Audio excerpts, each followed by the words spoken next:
Alhamdulillah, wassalatu wassalamu ala Rasulillah, wala haula wala quwwata illa billah, amma ba'du.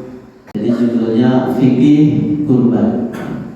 Kita kaji, kita kupas, ingat kembali fikih, ya, hukum-hukum fikih terkait dengan berkurban ini. Ya. Bapak Ibu yang dimuliakan Allah Subhanahu wa taala. Nah, hewan kurban itu namanya udhiyah. Jadi karena nama hewan kurbannya udhiyah, maka disebut Idul Adha. Ya, disembelihnya juga di pagi hari. Ya. Jadi hewan ternak, ya, yang disembelih pada hari raya Idul Adha plus pada hari raya Tasyrik, ya, dalam rangka taqarrub kepada Allah, itu disebut udhiyah. Ya. Disebut apa? Udhiyah. Ya, udhiyah atau nah, ini pengertian dari udhiyah. Jadi hewan ternak yang disembelih pada hari raya Idul Adha, ya, dan pada hari tasyrik dalam rangka mendekatkan diri kepada Allah Subhanahu wa taala. Itu namanya udhiyah.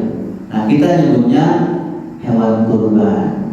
Kita namanya menyebutnya kurban, ya, bukan udhiyah tapi kurban.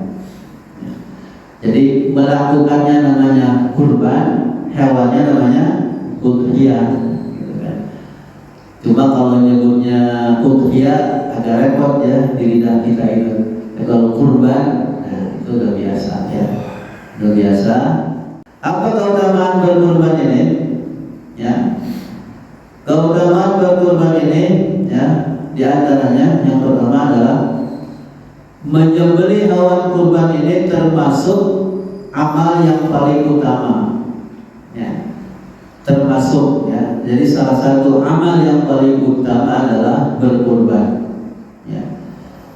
Di sini ada hadis Tirmizi dari Ibnu Majah dari Aisyah radhiyallahu anha bahwa Rasulullah SAW bersabda, ya, tidaklah anak Adam melakukan amalan, ya, pada hari Idul Adha yang lebih dicintai oleh Allah melebihi mengalirkan darah. Maksudnya berkurban. Maka hendaknya kalian merasa senang karenanya. Jadi pada hari raya Idul Adha ini, Dzulhijjah ini, bulan Dzulhijjah ini, di antara amalan yang paling utama adalah kita bisa mengalirkan darah binatang kurban. Maksudnya bisa menyembelih hewan kurban, ya. Kemudian juga banyak ulama menjelaskan bahwa menyembelih hewan kurban itu, ya, lebih utama daripada sedekah yang senilai atau seharga dengan hewan kurban, atau bahkan sedekah yang lebih banyak daripada nilai hewan kurban. Hewan kurban minimal berapa juta, Erwin? Sapi. Ada kelas A, B, kelas C. Pak Hendra itu 3 juta misalnya, ya. Atau ada yang 3,5, ada yang 4 juta, ya. Orang itu bersedekah 3 juta atau lebih 5 juta sedekah atau 10 juta. Itu pahalanya tidak lebih utama daripada dia membeli seekor kambing dengan uang misalnya 3 juta itu, kemudian disembelih pada hari kurban, dia berkurban. Itu lebih utama. Walaupun dia sedekahnya 5 juta dan hari raya Idul Adha dia sedekah 5 juta, gitu kan? Yang satunya temannya cuma beli kambing 3 juta kemudian disembelih untuk dia kurban. Mana lebih utama? Kata para ulama, yang lebih utama adalah yang berkurban, walaupun nilainya cuma 3 juta. Jadi lebih afdal, lebih utama daripada sedekah yang senilai dengan hewan kurban ataupun melebihi dari nilai hewan kurban, ya. Jadi yang karena yang terpenting itu adalah bagaimana bisa taqarrub, ya, mendekatkan diri kepada Allah, salah satunya dengan menyembelih hewan kurban. Kenapa juga lebih utama? Karena kalau sedekah udah biasa, gitu kan. Nah, udah nggak aneh. Tapi kalau berkurban setahun sekali itu lebih terlihat syiarnya, ya. lebih terlihat syiarnya, tampak sekali syiar Islamnya, dan ini sesuai dengan sunnah Rasulullah SAW. Ya. Jadi Bapak Ibu yang punya kemampuan jangan lupa gitu kan. Jangan lupa, jangan sampai pas tanggal 13 Zulhijjah baru ingat gitu kan. Baru ingat kok saya gak kurban ya. Hanya udahlah yang senilai kurban aja sedekah 5 juta gitu kan. Itu beda pahalanya. Ketika cuma sedekah 5 juta dengan membeli kambing 3 juta misalnya, kemudian disembelih pada hari raya kurban. Ini keutamaan berkurban. Ya. Jadi keutamaan ini tentunya harus kita dapatkan, ya, harus kita dapatkan selama kita memang bisa melakukan. Ya. Hukum kurban, ya, hukum kurban. Hukum kurban ini ada 2 pendapat, ya. Jadi kalau sudah ada 2 pendapat berarti perbedaan pendapat para ulama. Ini nggak aneh dalam dunia fikih, ya. Selalu saja ada perbedaan pendapat para ulama. Kenapa beda? Padahal Rasulnya sama kan gitu. Karena beda memahami hadis, beda mengaplikasikan sebuah hadis. Ya.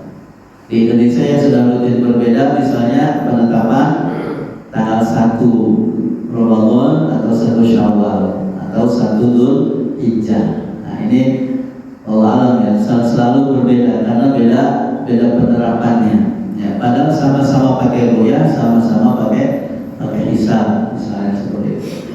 Ya. Kenapa berbeda? Karena beda ketentuannya, gitu kan. Misalnya satu mazhab hilal itu harus terlihat 3 derajat. Dulu kan cuma 2 derajat, sekarang harus 3, kesepakatan ASEAN gitu. Jadi kalau sudah muncul tapi belum 3 derajat, tetap belum masuk tanggal 1. Tapi mazhab yang lain reksawarah baik gitu kan, padahal mau 0, sekian derajat sudah kelihatan, itulah tanggal 1. Nah ini yang menjadikan perbedaan itu, ya.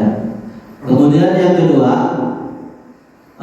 ada juga yang mengatakan bahwa ketika satu negara sudah melihat hilal, maka negara lain harus ikut. Nah, mazhab yang kedua enggak, masing-masing negara punya tempat melihat hilal sendiri, namanya punya matlak sendiri seperti itu. Jadi nggak mesti berbarengan seluruh dunia, apalagi waktunya berbeda, ya, ada selisih 4 jam, selisih 5 jam, dan sebagainya. Nah ini yang menjadikan perbedaan pendapat para ulama. Nah apapun kita tetap saling menghormati, ya, saling memahami, ya, dan kita kedepankan ukhuwah, persamaan dan persaudaraannya. Ya. Baik, nah hukum kurban juga sama, ya. Yang pertama hukumnya wajib. Kalau wajib berarti kalau tidak dilakukan dosa, ya, tidak dilakukan dosa. Kalau dilakukan dapat pahala.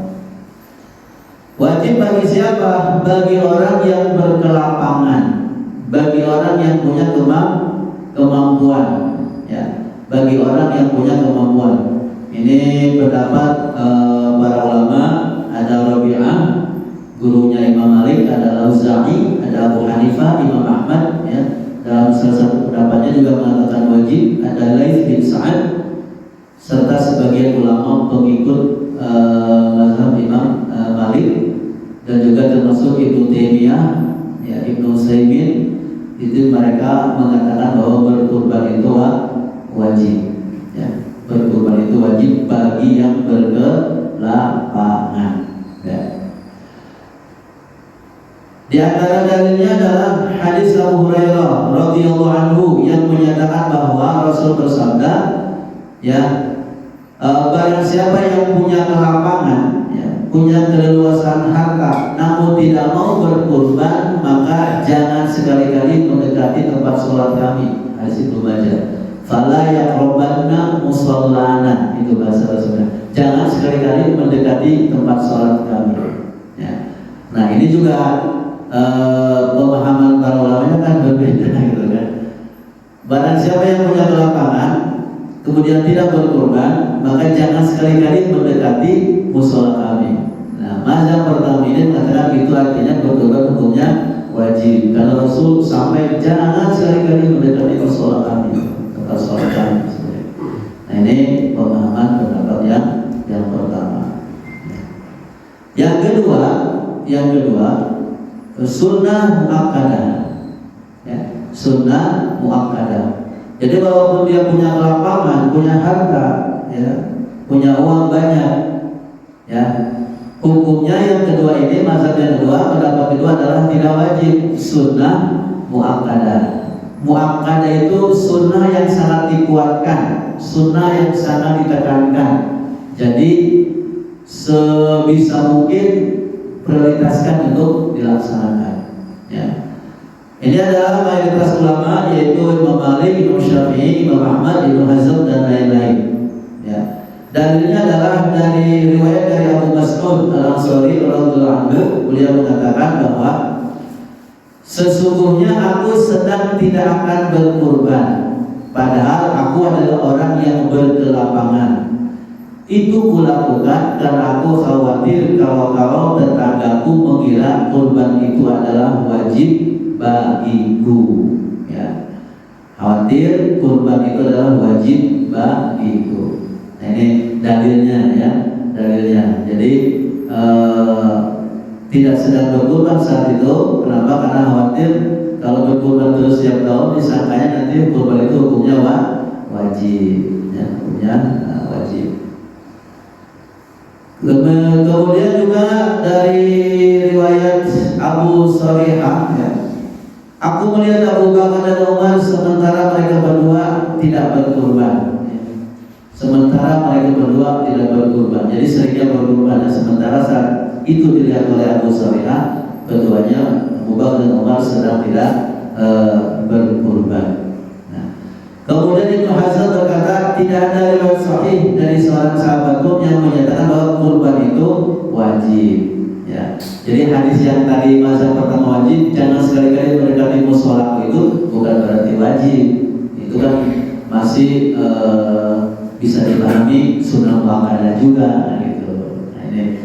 Jadi tadi kenapa beda? Padahal hadisnya sama, karena sama-sama beda memahami makna hadis itu sendiri, ya. Jadi hanya disimpulkan mazhab ini itu artinya wajib, mazhab ini itu bukan wajib, cuma sunnah muakkadah, ya.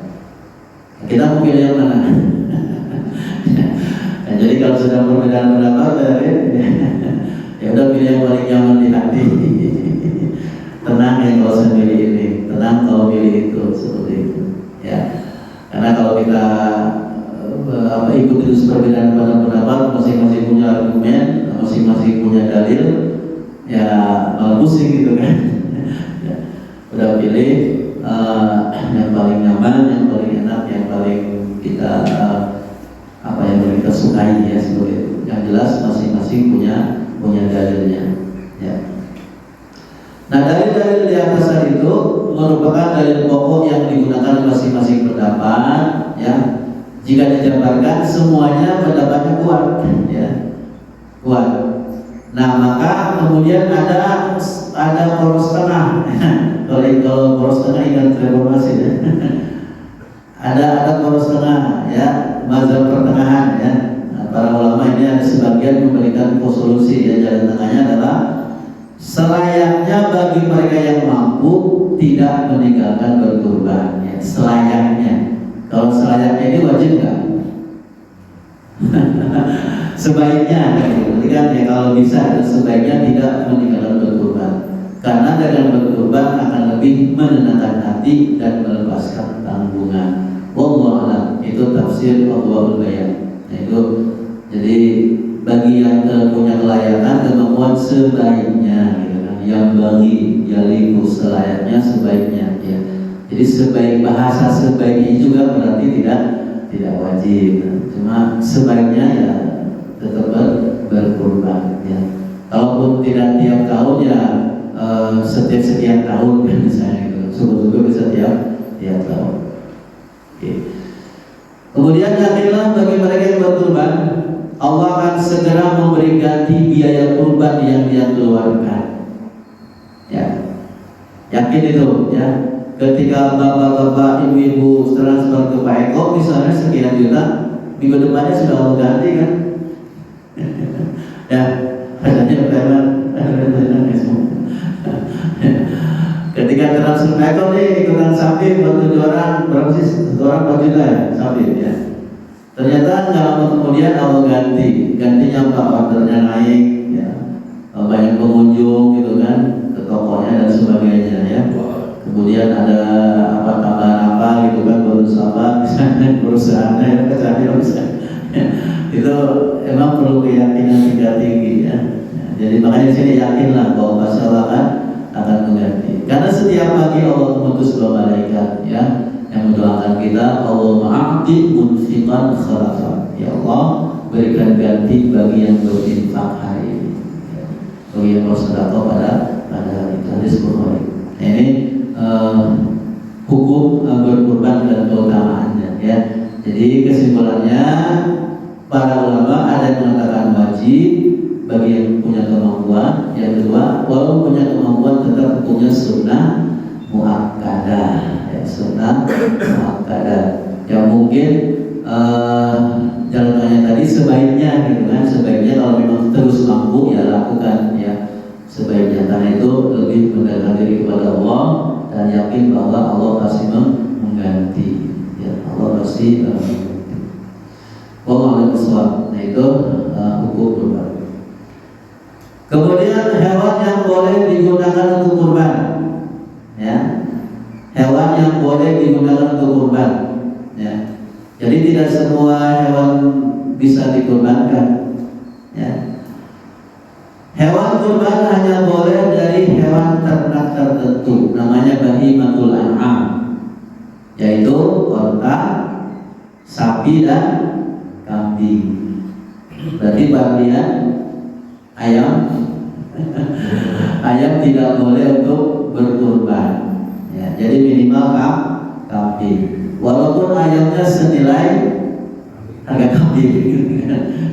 Kambing 1 3 juta, kemudian ayam sekian ekor senilai 3 juta, itu tetap tidak sama. Ya. Jadi tetap harus hewan-hewan yang Rasul anjurkan ya, perintahnya itu kambing, sapi, onta ya, yang paling tinggi onta. Jadi tidak boleh selain itu. Ya. Kemudian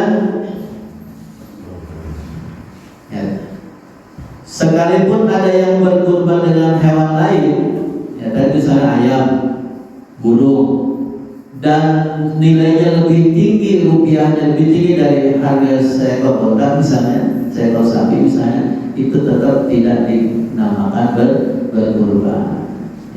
Dia berkurban menyembelih burung itu kan, burung itu banyak sekali senilai harga sapi 20 juta misalnya, tetap tidak dikatakan berkurban ya. Jadi kurban itu selagi binatangnya sudah jelas, onta, sapi ya, dan kambing. Oke. Kemudian ya, di kita itu kan ada istilah ya, biasanya ini kambing, kurban kambing namanya siapa gitu kan, ini sapi siapa aja seperti itu. Nah seekor kambing ternyata ini bisa untuk satu keluarga ya. Maksudnya gimana ya, seekor kambing cukup untuk kurban satu keluarga, maksudnya pahalanya mencakup seluruh anggota keluarga meskipun jumlahnya banyak atau bahkan yang ada yang sudah meninggal dunia ya. Oke lah, disebut ini kambing, kurban kambing Pak Haji gitu kan, kambing Pak Haji gitu kan, sampai di daerah kambing tulis kurban Pak Haji bin siapa gitu kan. Ya. Nah itu pahalanya mencakup seluruh keluarga inti Pak Haji gitu, istrinya, anaknya ya, gitu. Nah itu kecepatan dapat pahala di situ. Memang di kita kayaknya kurang mantep kalau enggak ini kambing siapa gitu. Kambing kan jatahnya buat 1 orang, kalau sapi buat 7 orang. Nah itu nggak masalah disebutkan ya Pak Hajinya, tapi juga tetap istri dan anak-anaknya satu keluarga itu tetap. Nah ini dalam hadis Abu Ayyub radhiyallahu anhu ya, bahwa pada masa Rasulullah SAW seorang suami menyembelih seekor kambing sebagai kurban bagi dirinya dan keluarganya. Ini juga dibolehkan ya, maksudnya tetap namanya nama suami misalnya, tapi juga mencakup seluruh anggota keluarganya, terutama bagi yang memang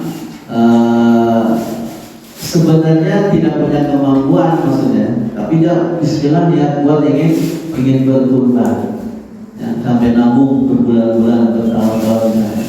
Nah itu insya Allah keluarga intinya juga dapat pahala kurban.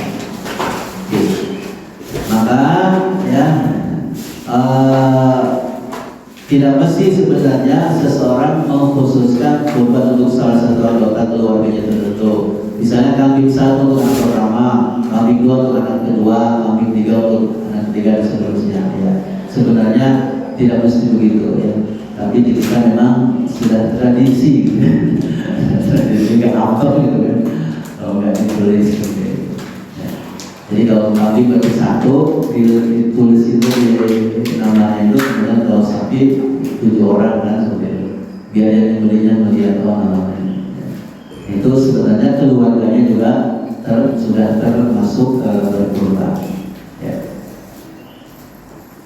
Bahkan Nabi SAW berkurban untuk seluruh ya, untuk seluruh umatnya, untuk dunia seluruh umatnya. Ya. Ini ada sebuah riwayat, suatu ketika beliau hendak menyembelih kambing kurban. Sebelum menyembelih beliau mengatakan, ya Allah, ini kurban dariku dan dari umatku yang tidak berkurban.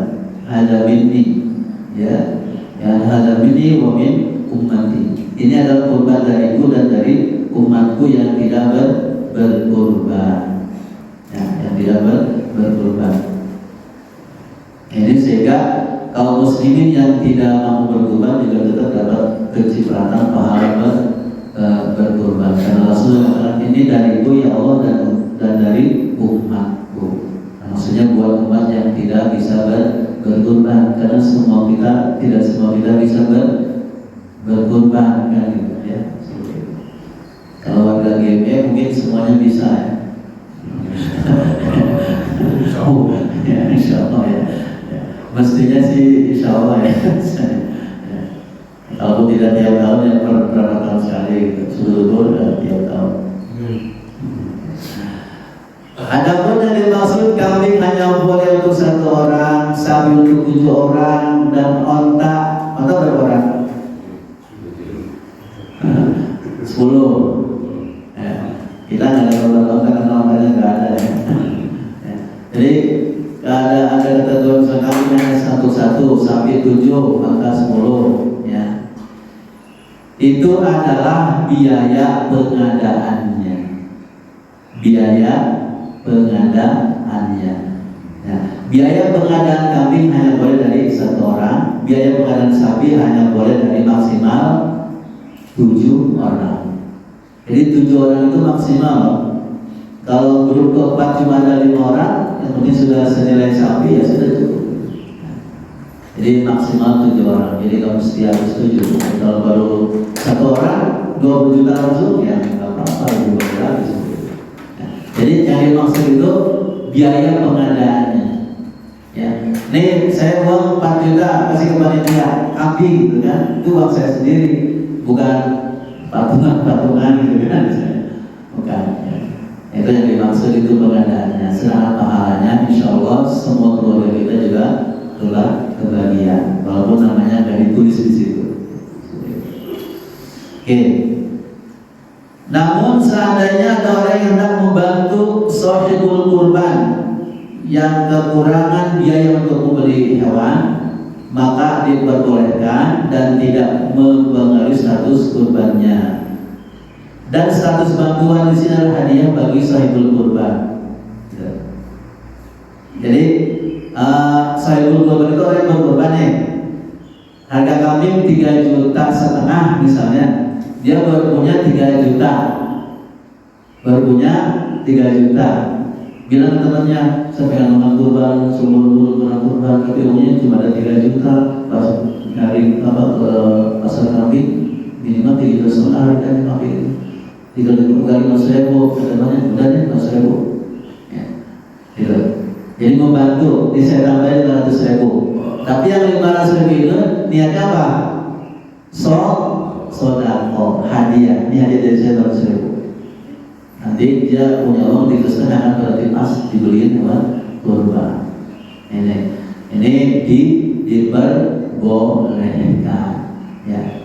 Jadi mungkin patungan tadi ya, misalnya murid patungan gitu kan, 30 murid patungan masing-masing 1 juta lebih, terkumpul 4 juta. Kasihkan ke gurunya, Pak Guru ini 4 juta hadiah dari kami. Kata Pak Guru, oh alhamdulillah kebetulan dengan kurban, langsung dibeliin hewan kurban. Nah, gitu. Jadi kalau murid-muridnya namanya hadiah, nah gurunya namanya berkurban. Nah itu dibolehkan, ya, dibolehkan. Baik. Kemudian ketentuan untuk sapi dan unta, ya.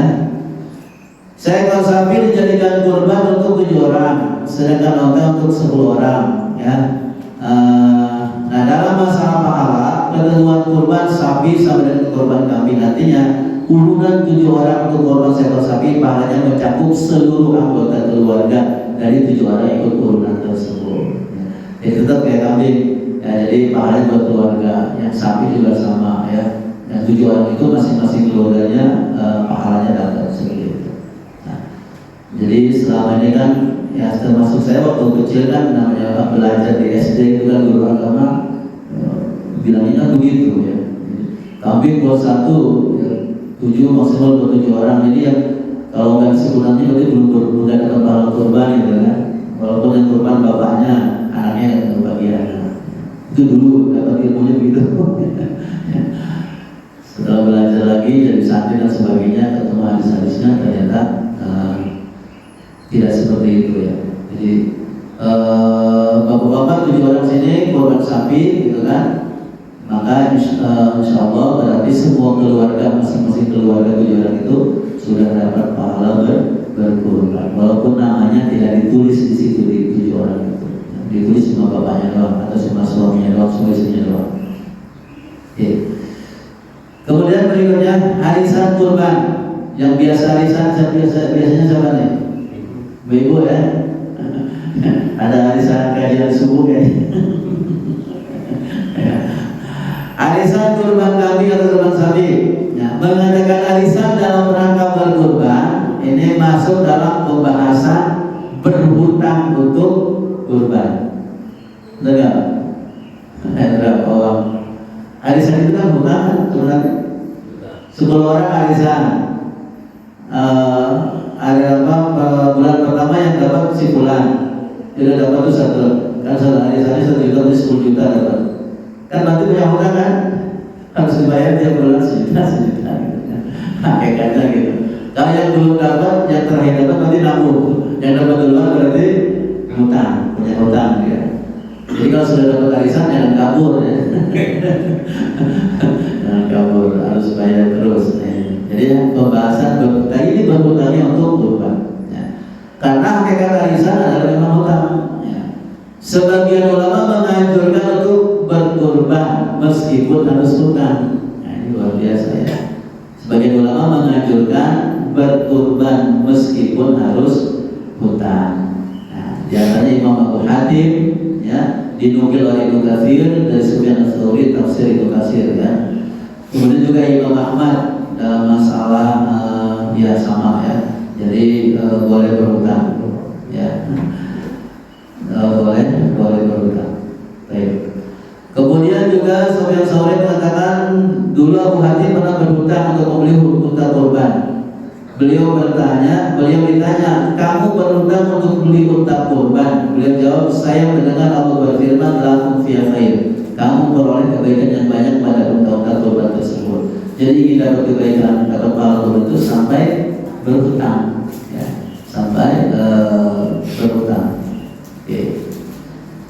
mazhab pertama ini hukumnya boleh berhutang untuk berkurban, atau boleh arisan kurban supaya bisa kurban. Di beberapa tempat ada arisan kurban, di beberapa masjid gitu kan, arisan. Jadi termasuk saya di Manis Kidul itu ada namanya IPHI, Ikatan Persaudaraan Haji Indonesia Manis Kidul ya. Tiap bulan kita nabung gitu ke panitia itu kan ya. Semacam arisan lah gitu. Nanti kedapatannya ntar setelah berapa tahun gitu ya. Nah, kedapatannya itu. Nah itu diperbolehkan. Itu mazhab yang pertama. Yang penting yakin bisa melunasi, bisa bayar tiap bulan, bisa bayar arisan rutin seperti itu. Kemudian mazhab yang kedua menyarankan untuk mendahulukan pelunasan hutang daripada berkurban. Ya. Lunasi hutang dulu baru berkurban, karena lunas hutang itu membayar hutang hukumnya apa? Wajib. Kalau kurban tadi cuma sunnah muakkadah.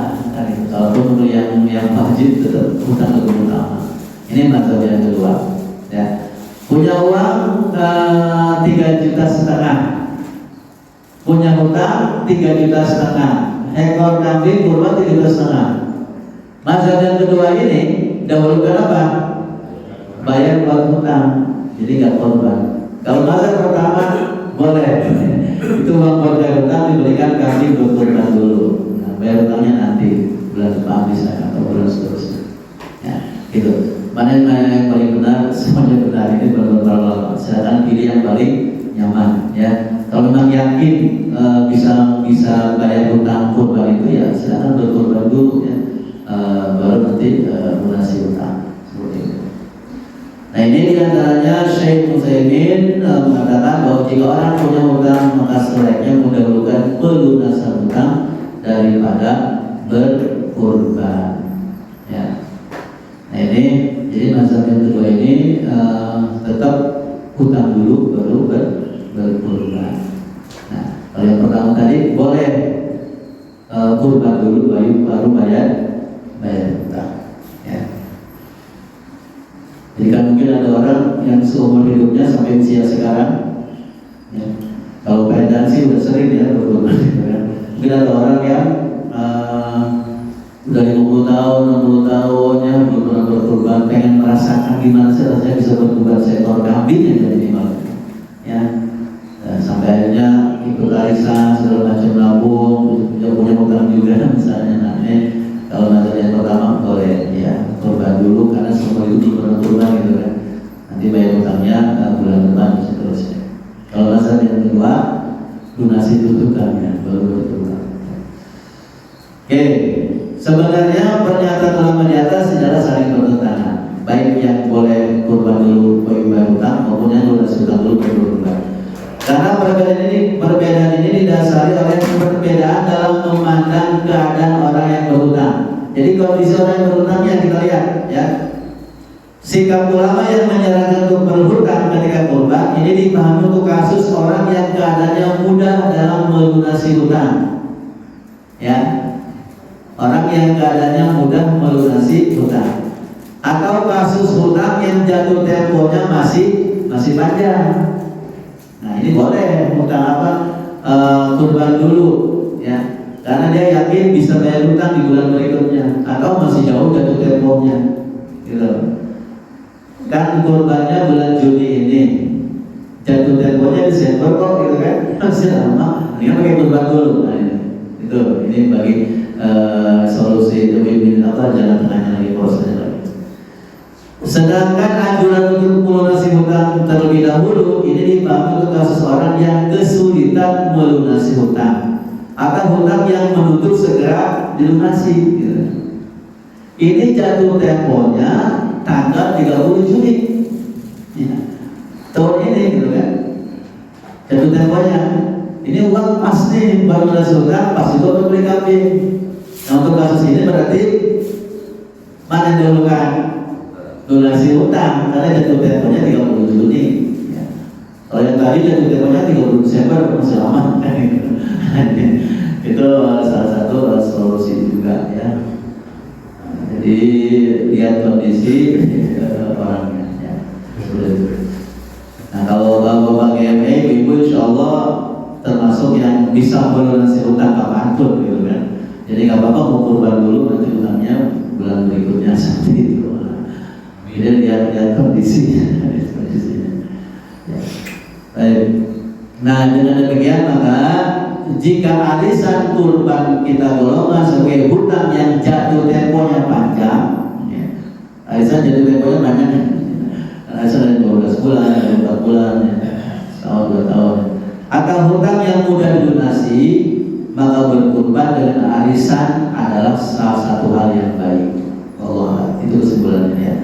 Jadi jika arisan digolongkan kepada hutang yang jatuh temponya masih jauh atau hutang yang mudah dilunasi ya, itu hal yang baik, silakan arisan untuk berkurban. Karena arisan bulanan misalnya 400.000 itu kan mudah dilunasi ya, 500.000 gitu kan. Jadi ketika kita ada transfer masuk dari kantor perusahaan ataupun rumah dagang, langsung potong membuat arisan itu dengan mudah untuk bayar. Nah ini kesimpulannya boleh arisan berkurban ya. Mungkin nanti ketua RW bahwa boleh kayak biar semua bagian BRW merasakan berkurban gitu kan. Jadi bikin arisan kurban. Oke. Cuma yang nggak berkurban jangan kemudian pindah kemana tanpa jejak. Nah kemudian tadi kan yang hewan kurban itu kambing, sapi, onta.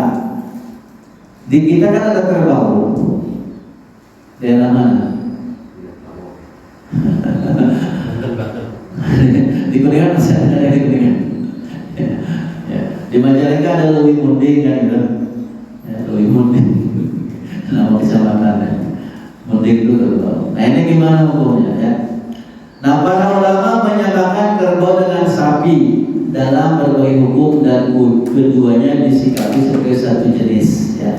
Jadi kerbau itu sejenis sapi. Jadi kalau korban kerbau ya boleh untuk dijual. Pengadaan biaya dijual ya. Kerbau ya. Dulu di kampung saya banyak kerbau ya. Sawah itu buat bacak sawah itu pakai kerbau ya. Sekarang udah nggak ada. Udah hilang, pindah ke daerah sana Serang, Pamilang, ya ada bantuan ya. Dulu saya kecil masih merasakan ya naik kubo gitu kan, main itu ya. Bapak saya itu juga spesialis nyembelih hewan kurbannya, semuanya sapi, kerbau ya. Jadi merasakan juga makan daging kerbau.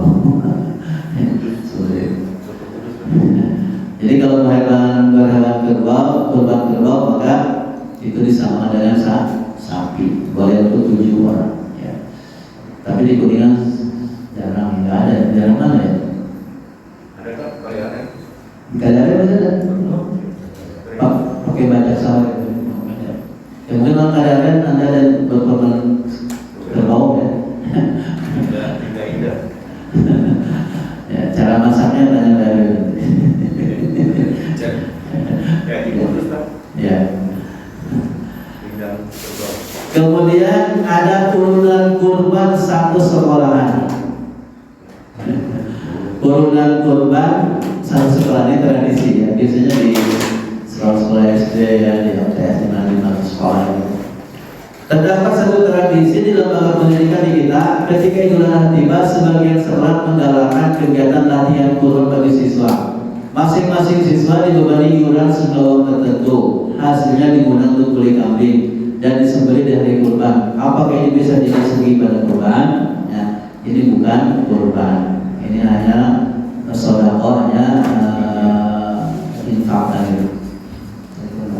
Tapi untuk melatih anak-anak silakan ya. Ya anak saya kan SD, kami suruh iuran kurban berapa 2.000, 1.000 iuran. Disembelihnya pada hari Idul Adha memang gitu kan, pada latihan kurban aja. Oke. Itu bukan kurban, hanya sedekah ya, latihan kurban. Kecuali mungkin urunannya itu terkumpul 5 juta, kemudian wali muridnya sepakat kasihkan ke wali kelasnya. Nah, itu wali kelasnya yang beli kambing disembelih di sekolah. Berarti yang berkorban siapa? Wali kelasnya. Dia dapat hadiah uang 4 juta itu dibeliin sapi kurban. Ya, ya, baik. Dinas. Oh, ya. Oke. Nah, kemudian juga sering ada pertanyaan berkurban atas nama orang yang sudah meninggal. Ya. Atas nama orang yang sudah meninggal. Ya. Siapa yang orang tuanya sudah meninggal? Oh, kasih kepada dia nih. Berkurban saya kurbannya gitu. Ya. Nah, berkorban untuk orang yang telah meninggal dunia ini ada rinciannya, ada tiga bentuk ya. Yang pertama, orang yang meninggal bukan sebagai sasaran kurban utama, namun statusnya mengikuti kurban keluarganya yang masih hidup. Misalnya, seseorang berkorban untuk dirinya dan keluarganya, sementara ada di antara keluarganya yang telah meninggal. Berkorban jenis ini dibolehkan dan pahala kurbannya meliputi dirinya dan keluarganya meskipun ada yang sudah meninggal. Ya. Jadi seorang suami dia berkorban, istrinya sudah meninggal. Nah, itu boleh. Jadi tetap keluarga intinya yang hidup pun sudah meninggal tetap dapat pahala berkorban. Ini udah oke ya dalam masalah tadi sebelumnya sudah dibahas ya. Kemudian yang kedua, jenis yang kedua, berkurban khusus untuk orang yang telah meninggal. Khusus nih, ini kurban buat bapak saya almarhum ya. Tanpa ada wasiat dari almarhum sebelumnya. Ya, nggak ada wasiat, yang meninggal nggak ada meninggalkan wasiat, nanti kurbannya buat bapak gitu kan seperti itu. Ya. Ternyata belum tidur dan belum tiba, bapaknya sudah meninggal. Nah, kalau itu ada wasiat, ini nggak ada wasiat. Nah, sebagian ulama mazhab Hambali menganggap ini sebagai satu hal yang baik, ya, dan pahalanya bisa sampai kepada mayit. Nah, ini mazhab Imam Hambali, ya. Jadi telah meninggal tanpa ada wasiat dari si mayit, kata Imam Hambali ini hal yang baik dan pahalanya insya Allah sampai ke mayit. Namun sebagian ulama bersikap keras dan menilai perbuatan ini sebagai satu bentuk bid'ah. Ya, kalau dengan bid'ah sering ya bid'ah. Jadi suatu yang bid'ah tidak diundang ya. Mengingat tidak ada tuntunan dari Nabi Sallallahu Alaihi Wasallam, tidak ada riwayat bahwa beliau berkurban atas nama Khadijah, atas nama Hamzah, atas nama kerabat beliau dari beliau Sallallahu Alaihi Wasallam. Nah, jadi kasus bentuk yang kedua ini perbedaan pendapat antara Imam Hambali sama ulama yang lainnya. Imam Hambali boleh dan sampai pahalanya, yang lainnya enggak. Ya, ini bid'ah ya, karena si mayit sebelum meninggal tidak ada wasiat kurban. Oke. Bentuk yang ketiga, berkurban khusus untuk orang yang meninggal karena mayit pernah mewasiatkan agar keluarganya berkurban untuknya. Ya, maka ya ini ya berkurban untuk mayit untuk kasus ada wasiat ya, wasiat berkurban sebelum meninggal ini diperbolehkan jika dalam rangka menunaikan wasiat si mayit ya, wasiat si mayit. Oke, itu tiga bentuknya kalau kita berkurban bersama orang yang sudah meninggal ya. Pak Cahyo kakinya sudah meninggal, mau berkurban atas nama kakek, nah dia tiga bentuk ini. Kemudian dia pendapat para ulama ya. Jadi kalau udah perbedaan itu ya tadi saya lagi pilih yang mana sih? Ya, pilih yang mana ya sekarang. Oke. Kemudian sudah mau jenuh ya.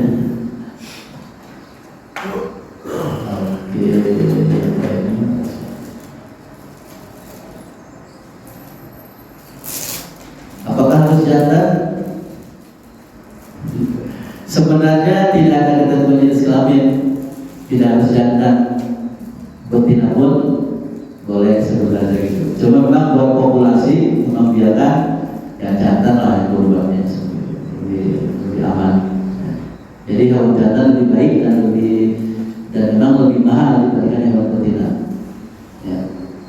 Jadi tidak mesti hewan jantan. Kalau memang nggak ada yang jantan, ada yang betina, ya udah tetap berkorban jadi. Kok nggak jadi korban? Saya ke pasar kambing nggak ada yang jantan betina semua. Nggak mau saya kalau nggak jantan. Ya. Jadi nggak ada aturan harus jantan. Tapi kalau memang yang jantan itu lebih baik karena yang betina buat dilestarikan untuk membiarkan. Ya, gitu.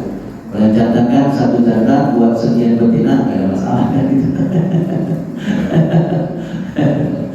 Abang Darwin, kenapa lirik preman? Nah ini larangan bagi yang hendak berkurban. Sering dengar kan? Jangan potong kuku, jangan potong rambut, ya. Orang yang hendak berkurban dilarang memotong kuku dan memotong rambutnya. Yaitu orang yang hendak kurban, bukan hewan kurbannya, ya. Orangnya. Kalau hewan kurbannya dicukur rambutnya boleh, potong. Jadi orangnya. Nah ini hadisnya dari riwayat Muslim ya, riwayat Muslim. Rasulullah SAW bersabda, apabila engkau telah memasuki 10 hari pertama Zulhijjah, sedangkan di antara kalian ingin berkurban, maka janganlah dia menyentuh sedikit pun bagian dari rambut dan kulitnya. Jadi per 1 Zulhijjah kemarin, bapak-bapak ibu yang mau berkurban dilarang memotong kuku, cukur rambut dan lain. Ya, usah lupa, ya sudah kalau lupa. Saya juga lupa ingetin dari grupnya. Ya. Jadi nggak apa-apa. Misalnya jadwal potong kukunya tanggal 30 Zulqa'dah gitu kan, banyak nih gitu kan. Kemudian lupa besoknya masa udah tanggal 1 gue ingat nih. Nah, udah nggak apa-apa, nggak panjang nunggu 10 hari, nunggu sampai disembelih baru potong kuku. Ya, tinggal dirawat aja supaya tidak banyak kotoran masuk ke lubang kuku. Rambut juga sama, udah gondrong nih jadwal potong rambut, tapi udah bulan Zulhijjah, tahan dulu ya, tahan dulu. Pak Endang mau bisa potong rambut dari dulu ya, tidak hanya bulan Zulhijjah ya.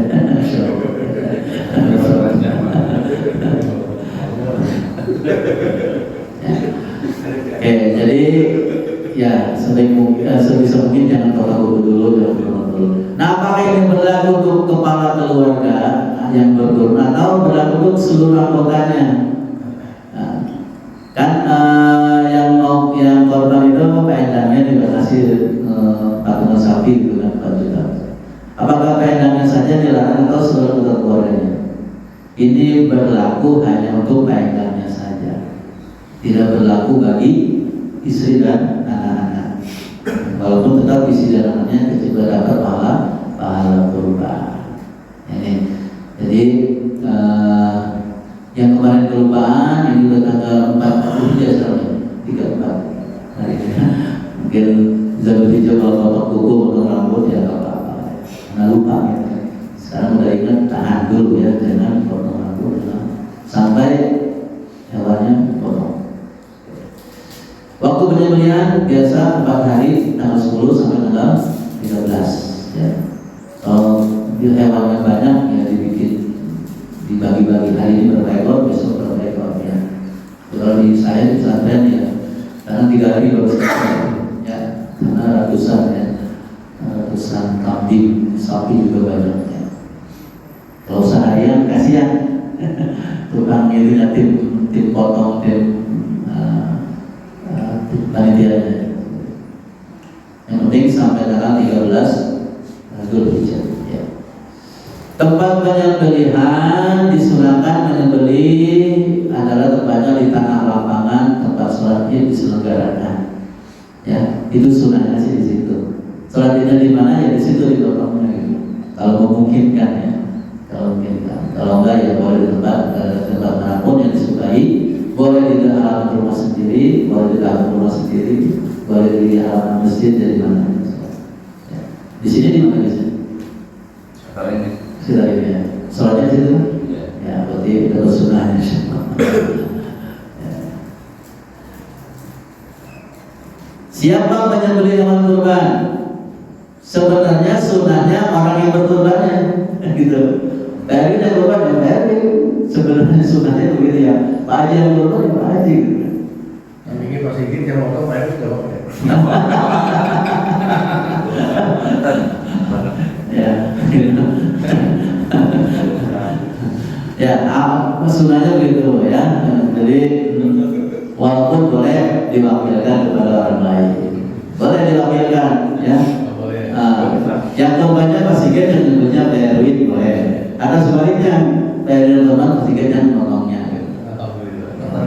Boleh diwakilkan. Biasanya saya tahu sih kamu ngomong kalian. Ada gratis itu. Pak Dian aja. Pak Eman, ya. Apa diwakilkan sama Pak Eman, juga sama Pak Arfi. Padahal belum pernah nyoba. Oh udah ya. Padahal juga. Kami ini khusus satu lah ya.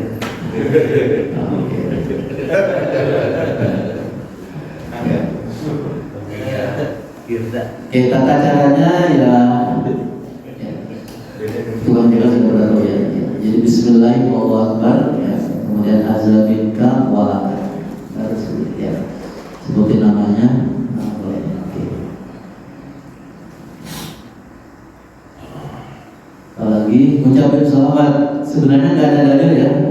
Di kampung-kampung sini ya. Salawat dulu ramah gitu kan. Ritualnya ramah gitu.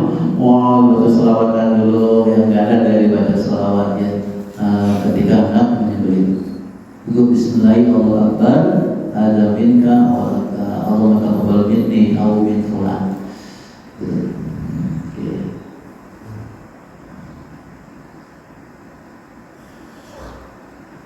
Ya, sudah jam 6. Cukup mungkin yang hal yang penting yang saya pilih dari fikih kurban ini. Mungkin ada yang mau ditanyakan sebelum kita akhiri, dipersilakan Bapak Ibu. Sudah dijawab semua. Udah semua ya?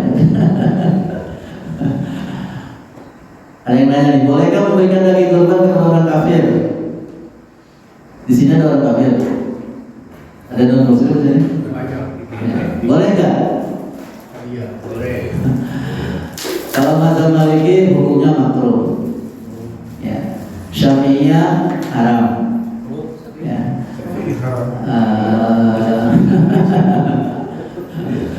Kemudian tapi dalam kaul yang lain Syafi'i mengatakan boleh.